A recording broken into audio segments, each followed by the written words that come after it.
जुगाड़ में बड़ा दम बा, जुगाड़ में बड़ा दम बा, जुगाड़ के आगे मैं योग्यता कम बा। जुगाड़ के आगे मैं योग्यता कम बा, जुगाड़ पर टिकल बा बिहार। जुगाड़ पर टिकल बा बिहार। एके गो पतवार बा लेकिन कई गो खेवनहार बा। गोड़ लागत नहीं हेरा से अभिनंदन बरवलो के अपना कार्यक्रम जना के नाम हो खूटा ठोक के। बिहार के बात जब रुआ करब तो बिहार के बात में वर्तमान जो स्थिति परिस्थिति बा ओकरा में चाहे जौना तरीका से रुआ जेने से रुआ घूम के आई, घूर फिर के रुआ ना जानी ले कि जैसे आवे के पड़ला तो कहल जाला कि दुनिया गोल बा, घूम फिर के रुआ ओइजे आवे के बा। और ओइजे आई तो रुआ सीधे तौर पे नजर आई कि बिहार में सरकार और सरकार के चाल चलन, सरकार के क्रियाकलाप और सरकार कौना दिशा में चल रहा बा। केकरा आशा बा, केकरा निराशा बा, ई तो बात हुईबे करी, ई तो बात रहबे करी। ना 100% लोग के कोई संतुष्ट कर सकेला और ना 100% लोग के केहू खिसियबा सकेला, दोनों बात बा। रुआ जौन काम करब वो काम में कुछ लोग नाराज होई, खिसियाई, आ कुछ लोग राउर समर्थनों करी, साथे रही। नीतीश कुमार जी के दिल्ली प्रवास से कई गो आशा और निराशा के बात अब सामने आवे लागल बा। कहली जा रहा बा कि नीतीश कुमार जी दिल्ली तो गई रहे है जौना काम से, वो काम पता ना भइल कि ना भइल, लेकिन नीतीश कुमार जी के चुप्पी और ये कहता कि हम कोनो काम से आइले ना रहनी हाँ, बड़ा असमंजस में डाल दिले बा कुल लोगे के। केहू अभी तक ले पते नहीं लगा पावत, सोचिए नहीं के पावत कि आखिर कैसे नीतीश कुमार जी के भीतरी मुंह में अंगुरी डाल के बात के निकाल लिया। आ नीतीश कुमार जी रुआ जानते बानी कि बात तो इतना झटका कोनो कहस ना, बड़ी ठोक ठेठा के वो अपन बात रखेले। ए बात के बीच में एगो बात पक्का भइल हा कि कहीं ना कहीं नीतीश कुमार जी के जो वर्तमान परिस्थिति रहा, परिस्थिति में ई देखावल और बतावल बहुत जरूरी हो गया कि एनडीए के भीतर में सब कुछ ठीक बा, एनडीए में कोनो तरह के झमेला नहीं के और सब लोग खुशी खुशी अपना अपना काम में लागल बा। लेकिन एकरा संगे एगो और बात बा कि कतना खुश बा कतना दुखी बा लोग, इहो बात अब एह पर निर्भर कर गई बा कि के अपना काम के कितना बारीकी से और नियमानुसार करता, जौना से कि बिहार के लोग के ई बुझाव कि हाँ सरकार काम कर रहा बा और सरकार में लोग के काम होता। हाल फिलहाल में तेजस्वी यादव सरकार खातिर बड़ा मुश्किल पैदा कर दिले है और सरकार जौना चीज पर बिहार के, जौना विषय पर बिहार के प्रथम स्थान प्राप्त भइल हा ओकरे पर दाग लाग गई हा। और एकरा के उजागर करे वाला तेजस्वी यादव, उनका बात के लेकर के जब सदन में बात उठल तो सदन में भी उनका बात के समर्थन सब लोग कई, यहां तक ले कि उपराष्ट्रपति महोदय भी उनका बात के समर्थन के लिए कहले है कि अगर ऐसा बात होता तो निश्चित रूप से कहीं ना कहीं जांच के विषय बा और एकरा पर गंभीरता से जांच होके के चाहिए, कारण कि मामला भ्रष्टाचार से और जान से जुड़ल बा। रोल का पता बा कि कोरोना काल में बिहार के सेवा और अन्य तरह के चीज खातिर, वैक्सीनेशन खातिर नंबर 1 मिल रहा स्थान, लेकिन इस सब में बड़ा घालमेल के उजागर भइला और ये बात सदन तक ले पहुंच गई। ये बात तो अलगे बा। दूसर का तरफ नीतीश कुमार के जाने वाला, नीतीश कुमार के राजनीति के पहचाने वाला, नीतीश कुमार के करीब से जाने देखे वाला लोग, जे विश्लेषक बाड़े, राजनीतिक लोग बाड़े या पत्रकार मंडली बा, हमनी के सब आदमी के ये बात बुझात रहे कि नीतीश कुमार जी दिल्ली जाता रहा तो बिहार खातिर कुछ विशेष बात हुई और वजह से घोषणा करी है कि हाँ केंद्र सरकार के सामंजस्य के साथ, जुड़ाव के साथ बिहार में कुछ ना कुछ ऐसा चीज भइल बा जौना के लेकर के बिहार अब आगे के तरफ बढ़ रहा बा। बिहार आगे बढ़ी और फलाना योजना बा जौन केंद्र और राज्य के एक साथ कदम से कदम मिला करके चली और डबल इंजन के सरकार जौन बा वो डबल विकास के तरफ लेके जाई। लेकिन ऐसा कोनो बात ना भइल। नीतीश कुमार जी के और प्रधानमंत्री नरेंद्र मोदी जी के यानी प्रधान सेवक के मुलाकात पर बहुत लोग के आशा और विश्वास भरोसा टिका रहे। वो लोग पहले भी बतौले रही है बात के अलग अलग माध्यम से, अलग अलग फैक्टर और अलग अलग सेक्टर से, कि कहीं ना कहीं बहुत लोग के आशा और भरोसा लेकर के नीतीश कुमार जी गई रहे हैं। कितना लोग के आशा भरोसा पूरा भइल ई तो अभी तक ले स्पष्ट ना भइल, लेकिन कई दौर में जहाँ जहाँ से नीतीश कुमार जी निकलत रहन मुलाकात करके, ओइजा ओइजा पत्रकार पहुँचत रहन। कैमरा के सामने नीतीश कुमार जी बड़ी सहज नजर आवत रहन और सहजता देखावत रहन, लेकिन ओकरा सहजता के पीछे के कहानी के टोह और खोज शुरू हो गई बा। नीतीश कुमार जी दिल्ली गए रहे हा, उनकर कहना बा कि हम सिर्फ सामान्य मुलाकात करे खातिर आए रहनी है, सरकार बनला के बाद ना आए रहनी है, भेंट मुलाकात करे खातिर आए बनी, एमे कोनो राजनीतिक बात नहीं है। लेकिन राजनीतिक बात होखे के चाहत रहा और भइल भी हुई, एमे कोनो इनकार नहीं कर सकत।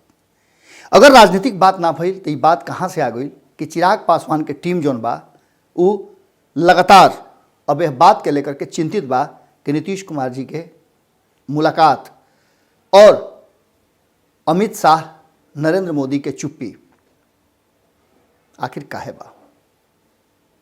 उपेंद्र कुशवाहा के खीस पीत काहे आ रहा बा। उपेंद्र कुशवाहा अब उ बात काहे निखन कहत। उपेंद्र कुशवाहा से भी पत्रकार जब पूछले हा तो साफ तौर पे उपेंद्र कुशवाहा के कहना बा कि भाई हो उ मुखिया हवे नीतीश कुमार जी प्रांत के, तो प्रांत के मुखिया से ना मिलब तो केकरा से मिलब, और उनकर जब आदेश हुई मिले खातिर तो मिले के पड़ी। राजनीतिक व्यक्ति हैं, मेल मुलाकात के कोनो मतलब ना होके। अभी मेल मुलाकात के मतलब ना होके तो हर कोई कहेला। जमा खान जौन बीएसपी में रहन जब मिले खातिर गई रहन तो कहले रहन कि तो सामान्य मुलाकात बा, हमारे मुख्यमंत्री हवे उनका से मिलर नहीं है अपने क्षेत्र के विकास खातिर, लेकिन विकास उनकर व्यक्तिगत रूप से हो गई और मंत्रालय में शामिल हो गई है।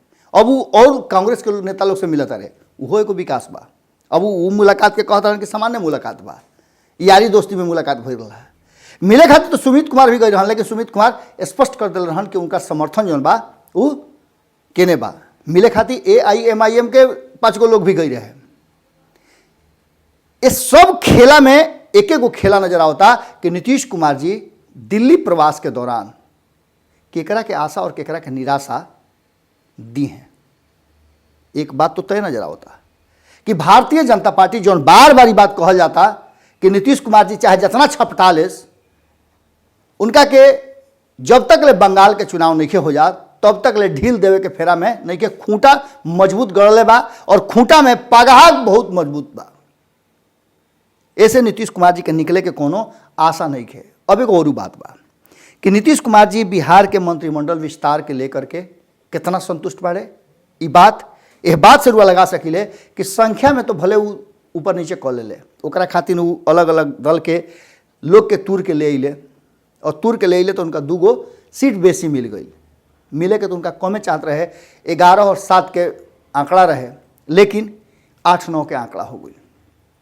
खैर ये बात नीतीश कुमार जी के विशेषता के दर्शावता, लेकिन कहीं ना कहीं तेजस्वी यादव के जो बयान बा, तेजस्वी यादव जो तरीका के रणनीति बना रहा बड़े और जो रणनीति बंगाल में बन रहा बा प्रशांत किशोर के लेकर के और तेजस्वी यादव के टीम के लेकर के जौना तरीका के सामंजस्य स्थापित करे के बात कहल जा रहा बा, जौना तरीका के लोग काम कर रहा बा, ओकरा के लेकर के नीतीश कुमार के चिंता बढ़ल जरूरी रहा।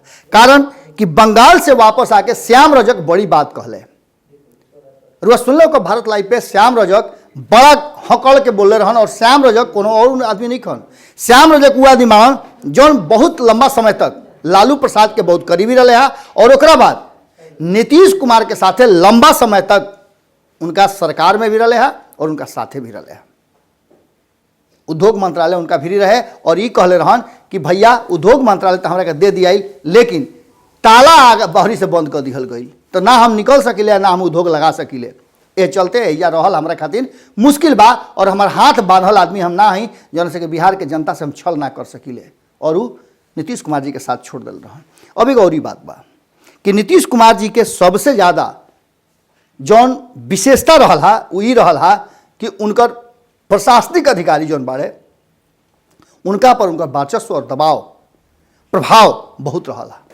ये बात श्याम रजक भी कहले रहन।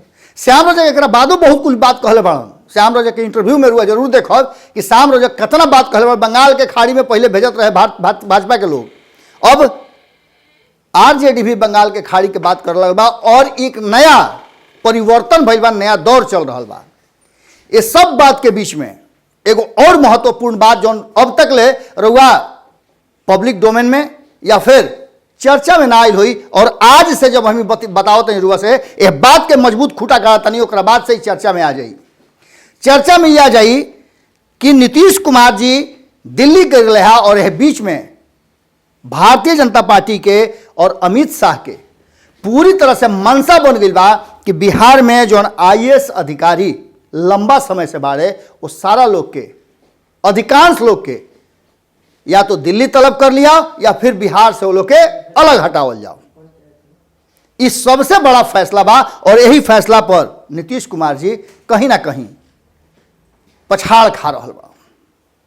नीतीश कुमार जी के चेहरा पर जो मंद मंद मुस्कान होता वो मुस्कान यह बात की तरफ इशारा करता कि नीतीश कुमार जी कहीं ना कहीं अब भारतीय जनता पार्टी के साथ माने यारी में आत्मसमर्पण कर देले वाले।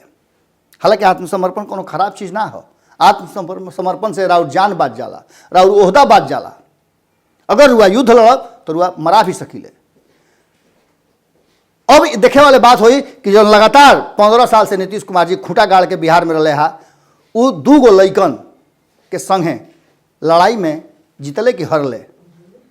एक संगे संगे एगो और बात बा कि नीतीश कुमार जी के पाछ ध के लंबा समय से नीतीश कुमार जी के साथे चले वाला लोग के साथ जो अब वर्तमान स्थिति में हार के मुंह देखले वाले और हरावे वाला कोई और ना उनका संघई के संघातीय लोग बा ओकरा पर नीतीश कुमार जी का कहत रहे। और ओकरा बाद जब नीतीश कुमार जी आ करके ये सब बात के खुलासा करी हैं और वो लोग से जब पूछी लोग कि दिल्ली में का बात भइल और बात के जब खुलासा हुई या फिर जवाब ना मिली तो रुआ समझ सकता नहीं कि का हुई।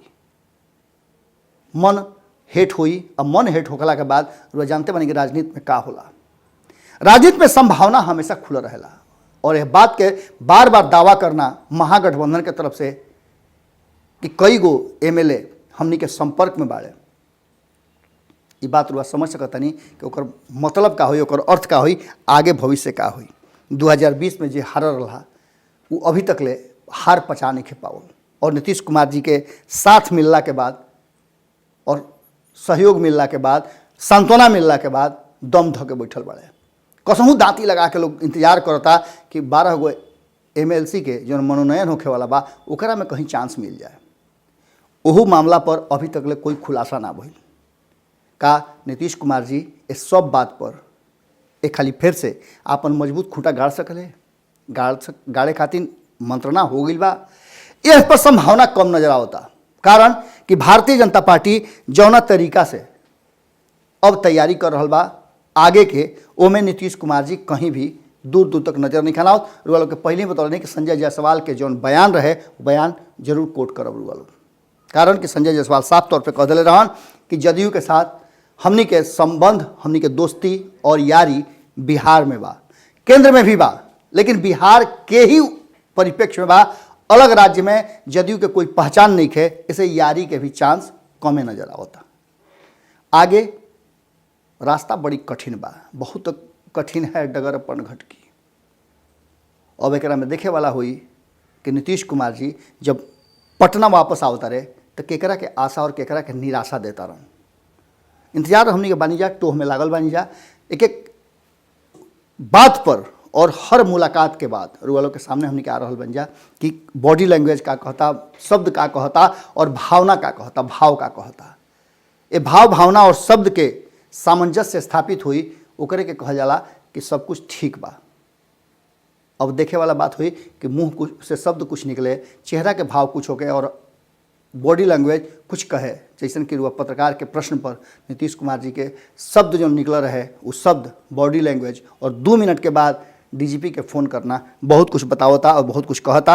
अगर नीतीश कुमार के नवरत्न भारतीय जनता पार्टी अपना कब्जा में कर ले तो ये बात मान के चली कि नीतीश कुमार जी के खूंटा कबर लेवा। फिर काल भेंट हुई रुआ लोग से यही ठेहा पर। यह बीच में रुआ लोग जरूर अपना मन के और अपना विचार के रखी सब है। कमेंट बॉक्स में रुआ लोग के विचार बहुत जरूरी बा।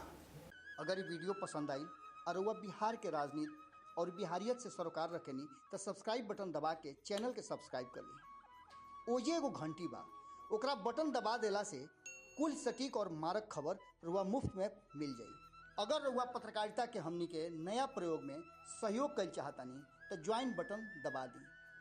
पेटीएम नंबर नोट कर ली 9386816700। धन्यवाद।